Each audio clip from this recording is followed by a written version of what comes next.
Good morning. I'm here today to talk to you folks at home about fortifying Active Directory and combating those misconfigurations. All right, so normally this is an hour-long talk, but we're going to do this in 30, all right? I call it the Dirty 30. All right, so try to hold off questions towards the end as I get through this. I'm going to try and make some time to chat. You can ask questions after, and they don't have to be Active Directory related. Be veteran stuff, because I too am a retiree, and I'll get into that here in a second. So let us begin. All right. So what are we going to talk about here today? All right. So our agenda. All right. We'll do a quick little introduction about myself. Right. Got to do it, but I'll promise I'll make it quick and easy, painless. All right. I'm going to go over a joint advisory by the NSA and CISA or CISA. They came out with a joint advisory last year about these top 10 misconfigurations I'm going to go over today and all that. But then we're going to start getting into those actual misconfigurations itself.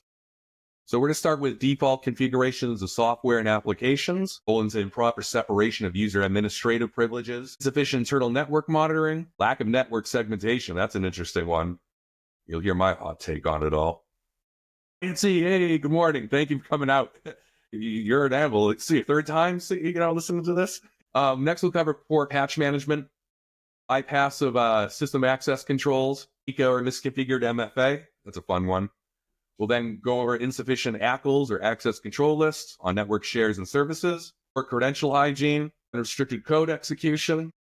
Then finally, we'll wrap it up with a little conclusion Q&A. Very cool. All right, so let's go ahead and get started. So a little bit about myself. Again, my name is Jeff Tomkiewicz. I'm an offensive security engineer for a healthcare Fortune 40 organization. I specialize in network penetration testing. So you're like your NAC, all sorts of stuff like that. Social engineering, it's my main actually focus as of late at my job. I run our service line, doing all that. And then, I do physical covert entry into our facilities our company owns. Not anywhere else, promise. And before this, I'm a 21-year retiree of the United States Air Force. I served as a military police for that, those 21 years. But I knew, when I was retiring, I got to figure out what the heck I want to do. And just having the love of the computers and everything, especially growing up, I was, always interested in those funny stories as a kid, Same with social engineering, goes back to being a kid. I got into it all. But yeah, we can talk after, share war stories and all that stuff. So let's go ahead and get started here. All right. In October 2023, last year, NSA and CISA came out with a joint advisory. All right. They took bunch of red and blue teams, and they went ahead and tested a bunch of organizations with a mature, I say this, mature security posture, all right? So one interesting thing about all this, though, I found really, really cool, and I learned this as I've done this talk. I've done this a few times already, different B-sides and events, and I always learned something really cool about this specific advisory. One really cool thing about all this was they took the red teams and blue teams, had them switch their jobs. So they each learned each other's jobs and went out and did these assessments. I thought it was really cool. Like purple teaming to the extreme. I mean, I like purple teaming. I think it's very cool. I do some of it at my job and everything. I just think everyone's a winner, when it comes to purple teaming and all that. So, but yeah, very to the extreme, I call that. So they went out, did all these assessments, and they came out with two big trends, all right? First, there's systematic weaknesses in large organizations with that mature cyber posture. Then software, manufacturing. And Yetzi, actually, she has a good talk. She got into this last night about software development and everything. But security needs to be baked in or just embraced, secured by design principles, in the beginning of development to reduce that burden on our defenders. Because they're getting beaten, with all this. Because people just throw things on their networks, if they're not paying attention or there's loose policies, whatever, allowing people to do this, just again, it's more work for our defender friends. So with that said, let's go ahead and get into the first one here. Default configurations of software and applications. All right. So yeah, a lot of software applications, they come with these default configurations, right? And then when you throw them in on the Active Directory, these settings are like really, really bad. Okay. And so some of these are like default credentials. All right. Some of these are just like use legacy protocols or services. Some of these being like SMB, right? Version 1 and then a really, really big one. Yes. Thank you for yes. One of the big ones here is, misconfigured Active Directory certificate services. So during this assessment, a lot of, they found the following: a lot of insecure Active Directory certificates. All right. So unauthorized issuance of these certificates, weak cryptographic algorithms. All right. Like SHA-1 stuff. Yeah. Really spooky stuff. I know it's Halloween time, improper certificate revocation settings. Okay. You don't do it at all, or, it's just insane. And then again, those insecure legacy protocols and services using NTLM, LM hashes. Yes. Okay. This is still a thing. Trick them by flipping it to user password. Password easy. That's really, good one, Derek. And then, SMB version 1, like I said, and then those open shares, straight up open. No password, no nothing. Authentication to get access to these things. So that's what they did find a lot of. So what are some ways we can fix this, right? Configure strong algorithms, right? Get rid of SHA-1, right? Get 256 involved here. All right, we're going to restrict certificate templates or those who can build them, issue them, that whole bit. Right? We want to use forced certificate revocation, right? We want to use protocols like the Online Certificate Status Protocol, OSCP, not to get confused with the certification that's out there. And then use those certificate revocation lists, CRLs.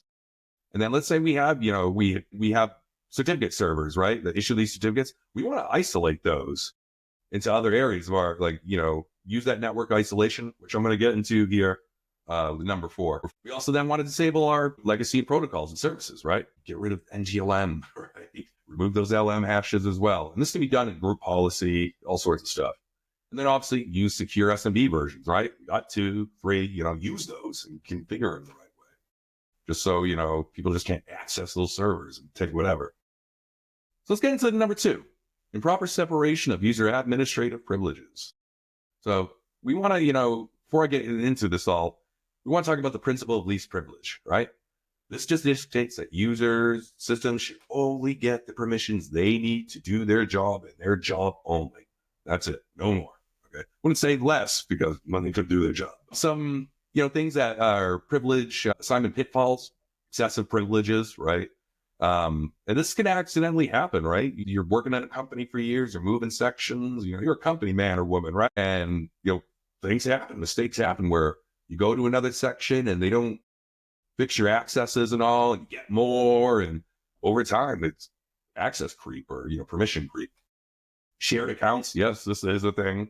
You shouldn't be sharing accounts, right? Because you don't know who or what, logged into this, or, especially when it comes to incident response time, you're not going to have that clear picture. Misuse of built-in groups, right? Using these built-in groups, wouldn't suggest it. That comes standard. Because of all the configurations and stuff like that. Then, lack of monitoring and auditing, okay? Happens a lot. So during these assessments, what did they find? A lot of them, after obtaining initial access, they were able to find administrative accounts with administrative permissions, just misconfigured. And under one day, they were able to compromise an entire domain. So there you have it. What are some things we can do to prevent this? Regular privilege audits, right? We want to always audit, keep eyes on. Training and awareness. We want to tell our employees, hey, these are some of the bad things that can happen, in fact, when you're not paying attention, okay? Privilege escalation, whatever it is. Got to show them, the bad things. Implement segmentation and isolation. Kind of mentioned this before with our certificate servers and all. Your important systems, whatever it is, isolate those, We want to then use secure administrative practices, okay? We want to use role-based access controls, administrative tier model, just enough administration, things like that, all right? And then also privilege access workstations like PAWS. These are workstations or whatever that are used, for these high-end, cases or whatever, where you need to use those high privileges. They're off, segmented, whatever it is, so you can use these securely without doing anything bad that you shouldn't. At the end of this too, I will provide a GitHub link. I do get more into depth with everything. And I also provide some PowerShell commands and all that you can use to audit your systems and all that. Just get permission before you run such things. So number 3, insufficient internal network monitoring. All right. So this is very important, right? Network monitoring in organizations serves 2 folds, right? First, our security and compliance, right? We can detect those threats. We can then also meet compliance standards, right? It's a fact of life, folks. I know it's not sexy, it's not cool, but compliance and all that is just a fact of life. And they can make your life miserable for your organization if you don't follow through. Also, we have operational insight, right? We can see how our networks are doing, right? Performance management, okay? We can see what's healthy, what's working, what isn't, right? And then finally, incident response, all right? When the time comes, okay, because it's going to happen, those folks can get in and get a complete, accurate picture to help their investigation. So during these assessments, though, however, they found some insufficient monitoring, all right. So, during this, they found a big gap. Lots of host-based monitoring going on in some of these ports. Great, okay? Nothing on the network, just completely absent. In addition, because of this, they were able to get onto these mature networks and these mature orgs, and just no detection of loud. They were able to move around, do whatever. It got to one point, all right, they set up their command and control or their C2, and they started making noise, hey, we're here. Nothing, no response, no nothing. So, they were able to, continue on, pillage, do whatever the heck they wanted. So what are some things we can do, in order to alleviate this, right? We want to use some tools and techniques, right? We want to use our security information and event management, or SIEMs, SEMs, or Yahtzee. I don't know, man. I get confused too on this. I know you were talking about it last week for a while, but we want to use AD specific monitoring tools. There are tools like Threat Analytics by Microsoft, all that, take a look at that. Network traffic analysis, right? We can use all sorts of tools, Wireshark, open source stuff, Bro, or is it Zeek now? Yeah. You can use stuff like that. Endpoint detection and response, right? You got your, I'll say it, CrowdStrike, stuff like that. Falcon, you can use, insert your jokes at will. And then, the most important, event log monitoring. This is very, very important. Okay, we got to see what's going on, right? On our network. No log, we're in deep trouble. It's just, I was around that day for that in the airport. So it was a while that getting back from an assessment. In the airport. Also, though, we want to look at indicators of compromise, IOCs, okay, with our monitoring. Things like unusual login activity, changes to critical AD groups, right? Or why do we give these folks enterprise admin, right? Suspicious process activity. Things are going on, or why is this domain controller syncing right now? Not right, Changes in security settings and policies, stuff like that. Just stuff out of, hey, it's better to be, err too much caution, right? On this side, just don't be killing a lot of time and money, doing so. Next, we have lack of network, monitoring or segmentation. Monitoring. We just discussed that. Segmentation. So segmentation involves dividing networks into smaller pieces, compartments, whatever you like, or into smaller subnetworks. But this is done through firewalls, VP or VLANs, stuff like that. This just helps control and restrict that traffic between your segments. So importance, you can use this to isolate your critical systems, kind of like I mentioned earlier with the certificate servers. Containment of breaches, right? So if you get breached, they may be able to just get to that one area. That's it. Good. So you contain it, eradicate, do what you gotta do. IR can do their thing, get that. And then access control. Okay, not everyone's going to be able to get to those areas or those things. Only the people that need to. Right? Talking about this. So what happened during these assessments? Teams often gained access to these networks despite prior assurance that these networks were air-gapped, good to go, segmented. But they were able to find special purpose, forgotten, or even now. Real quick, actually, let's get into this. All right, so strategies you can do. Obviously, tiered administration model, talked about that. Use of VLANs and the subnets, as I mentioned in the beginning, firewalls as well. And then ACLs, access control lists. And again, privilege access workstation or pause. And then network segmentation tools. Now, real quick here, my heart kind of bleeds a little bit in this case of network segmentation. Reason is this takes a lot of time. And I mean time. I'm not talking about months or anything. I'm talking about years. Okay, money. Big money.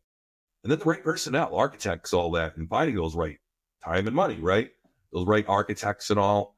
So, my heart bleeds a little bit. This is something you just can't fix like overnight. There's things you can do to mitigate all that, but this is a large project. So, we do see this, my heart does bleed a little for those because, it takes a lot of time. It's the right way.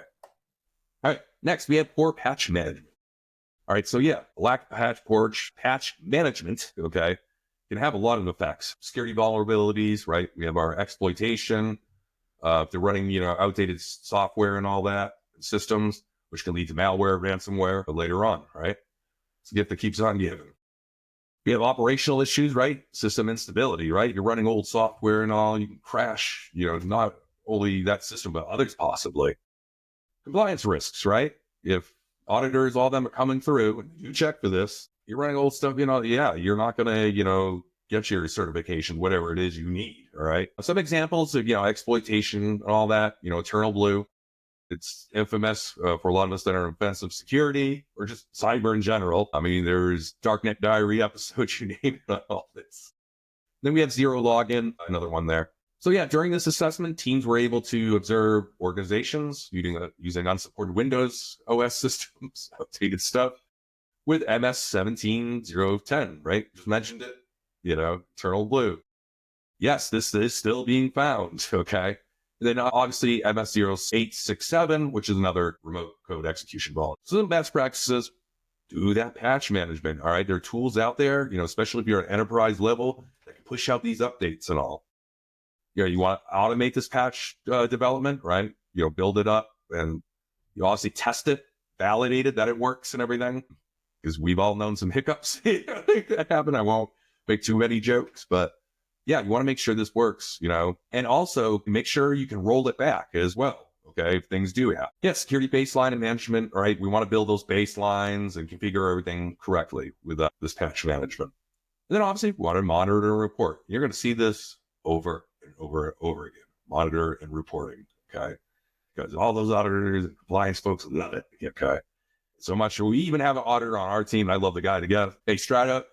Shout out to Tim Straub, the Hammer. Okay. He's our auditor. Love the guy to death, but they will keep you safe. So they're not a bad thing. All right. Next, we have bypass of system access controls. All right. So any type of bypass can compromise, by alternate authentication methods, maybe even, or lack thereof, you name it. But some common methods used: pass the hash, pass the ticket. We have silver, gold, sapphire, diamond. I'm waiting for a platinum to come out. Ticket attacks. We have DC shadow attacks, credential dumping, and other, misconfiguration. So during all this, by mimicking accounts, they were able to expand their hold and everything without detection. Curb roasting was the number one method they used. That's when, within a curb roast, you're taking the ticket granting ticket of the KDC there and grabbing that hash or whatever it is, and then cracking it offline. So then you have that service account with that ticket, and then you can request whatever services. That said, it's kind of loud. I wouldn't do it, but it's still happening. It's working, So that just shows you how crazy, it is if they were able to get away with it on many occasions. Security measures to reinforce these access controls, right?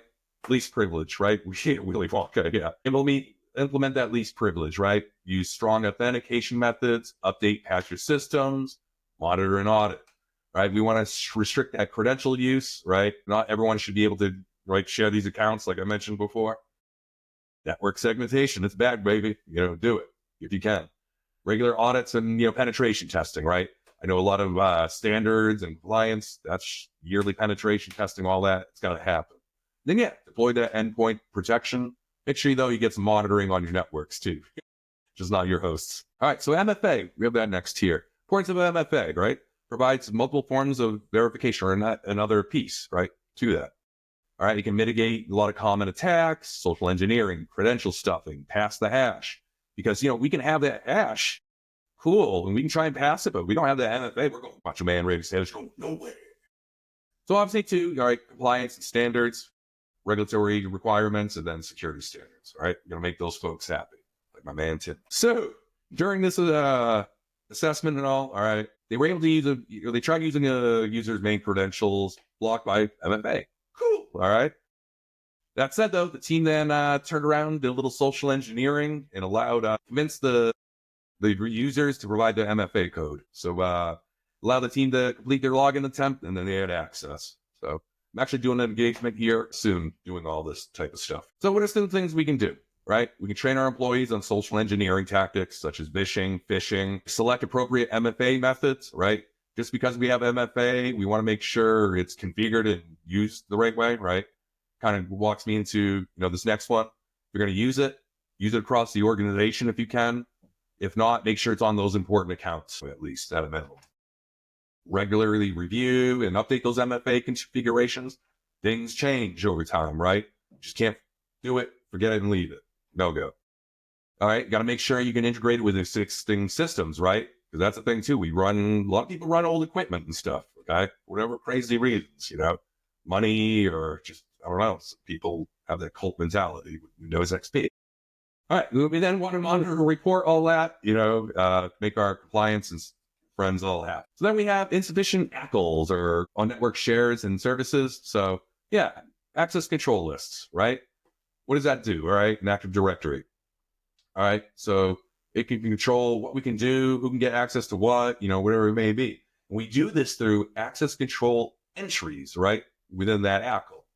Right? Again, its function provides security and granularity, right? When we're giving people, permissions and stuff, we can really fine tune it as we see fit, right? To give them only what they need to do their jobs. So next, all right, best practices, all right? Because during this, they did find issues, but for time and everything, we want to use principal least privilege, inheritance management, right? So like if we have an admin folder there, but we want to give certain people, rights to another folder that we own, with information or whatever, we want to make sure it's set up where they don't inherit those rights that we have on that folder and get access to that admin folder, right? So yeah, regular audits and reviews, all right? Use of groups for permissions, document, and that change control, that's very important. I told a story recently where I was on assessment and that failed to happen in one area, got a write-up and all, but they were a good team and were able to fix it. And then segregation of duties. So yeah, I had this a little backwards. Yeah, they did find some stuff on drives and everything they could access to. It was insane. PII, tax returns, social security numbers. Obviously, that can all be used for social engineering attacks, all that extortion. Or credential hygiene. So yeah, common credential management errors in Active Directory, right? We see weak password policies, not following those NIST standards, right? Unchanged default credentials. Yep. Like someone mentioned it earlier, was an admin password, guest Curtis. Thank you. Password sharing. Yeah, still a thing, right? Storing credentials insecurely, right? They're not using, they use a notepad, right? Instead of something good like, Bitwarden or whatever. Lack of MFA, right? They're not using it at all, or it's just, they have it, they just can't configure it, right? And then over permissive access rights. So during this, the team was able to crack passwords for NTLM users. It's service accounts, again, those TGTs. It was just a hot mess. Within 12 hours, okay, one team cracked over 80% of all user passwords in the Active Directory environment. And yeah, so they got hundreds of valid credentials. Pretty crazy. So what can we do? Force strong password policies, implement that MFA. If you do it the right way. Regular credential audits, right? Secure storage of credentials, right? We can use stuff like HashiVault to help us out there. Integration with existing systems, right? Want to make sure it can be used on those old systems, or maybe at that point, get rid of that old stuff. Educate users on credential security, okay? What can happen? Kind of like what I mentioned before about privilege escalation, all that, the bad things that can happen out of that. Monitor and respond to credential compromise, right? So then finally, we have unrestricted code execution. The risks that are, associated with that, right? Again, we have our privilege escalation, leading into malware, ransomware, lateral movement around the network, data exfiltration or exfil, right? You start grabbing data, like I mentioned before, get out of there, and system mechanisms, right? Get access to the system and stay on there, all right? So assessment teams frequently leverage unrestricted code execution in the form of DLLs, dynamic link libraries, HTA or HTML applications, macros, stuff like that. They were able to persist, move around. It was their home, essentially. Things we can do to fix this: group policy restrictions, application whitelisting, right? I know at my job, we can only access, we have a little software shop. We can only access and download certain applications through them. User access control in those important accounts, like your admins, all that, with high privileges. Restrict admin access, right? Not everyone should get it. Conditional access policy, that's an IDEAS Act. Yep. Integration with existing systems. I keep, harping on this, right? We all run old tech, everywhere does. So you got to figure that out. And then, security hardening as well. So things we can do. Oh, that was a double. All right. So we're coming to the end. Woo, just in time. So this was a great advisory. I know a lot of teams that have used it to do their purple team assessments and everything, kind of going down a list. I highly checking it out. I will have it in the next slide here. But as you can see, with all these issues, can really expose your networks, your organization, everything to like a lot of harm. So just, enforce those, practices as I mentioned.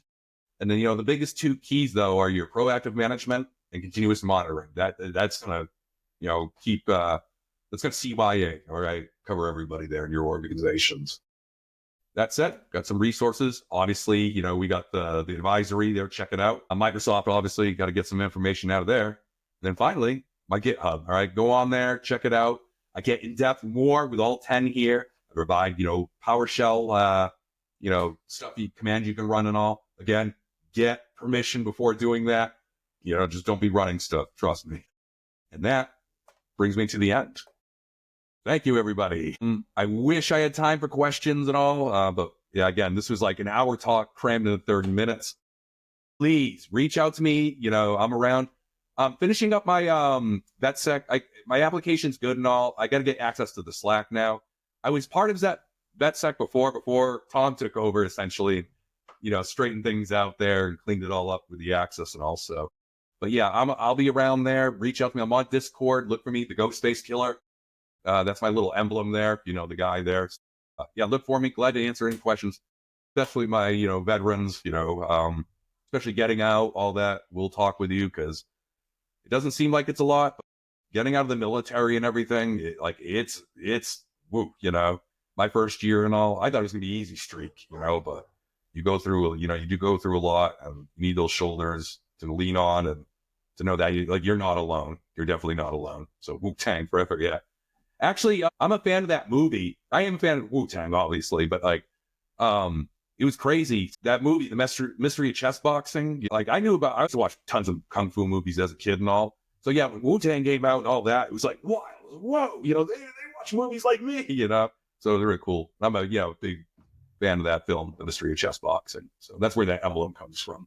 Ghostface Killer, he throws it on the ground before he fights all. I got the gift for gab. I guess you kind of have to with social engineering and stuff. But sounds good, guys. Seriously, reach out and all. Glad to chat.